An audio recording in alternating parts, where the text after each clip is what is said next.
மதுரை மாவட்டம் சோழவந்தான் அருகே கட்டக்குளம் பகுதியில் உள்ள அரசு தற்காலிக கொள்முதல் நிலையத்தில் நெல் மூட்டை ஒன்றுக்கு 60 ரூபாய் பணம் கேட்பதாக விவசாயிகள் வேதனை தெரிவித்துள்ளனர்.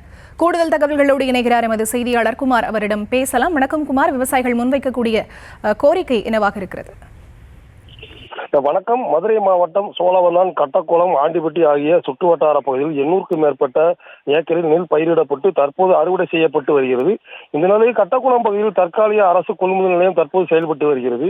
இந்த அரசு கொள்முதல் நிலையத்தில் கடந்த 25 நாட்களாக அதிகாரிகளின் மெத்தனத்தால் டன் கணக்கில் நெல் கொள்முதல் செய்யாமல் தேங்கியும் மழையில் நனைந்தும் முளைத்தும் மற்றும் மழைக்காலம் என்பதால் நெல்மணிகளை உலர்த்துவதற்கு போதிய இட வசதி கூட இல்லை. தனியார் கூலி ஆட்களை வைத்து உலர்த்துவதால் அதிக அளவு செலவு செய்வதாக விவசாயிகள் தெரிவித்து வருகின்றனர்.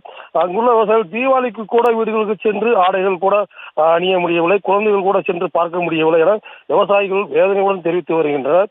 தற்போது உள்ள நிலையில் விவசாயம் செய்வதே பெரிய சவாலாக உள்ள நிலையில் இந்த அரசு நெல் கொள்முதல் நிலையங்களில் உள்ள கொள்முதல் செய்யாமல் தாமதப்படுத்துவதால் விவசாயிகள் பெரிய அளவில் இழப்பு ஏற்படுவதாகவும் அங்கிருந்த விவசாய பெண்மணி அதிகாரிகள் மெத்தனத் போக்கால் இவ்வாறு சிரமப்பட்டு வருகின்றனர் தெரிவித்து வருகின்றனர்.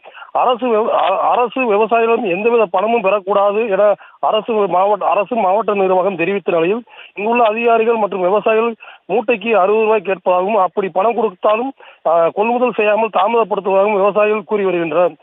தமிழக அரசு மாவட்ட நிர்வாகம் விவசாயிகளும் வாழ்வாதாரம் கருதி கடந்த 25 நாட்களாக இங்கு தேங்கி கிடக்கும் நெல்மணிகளை விரைவில் கொள்முதல் செய்ய வேண்டும் என விவசாயிகள் வேதனையுடன் தெரிவித்து வருகின்றனர்.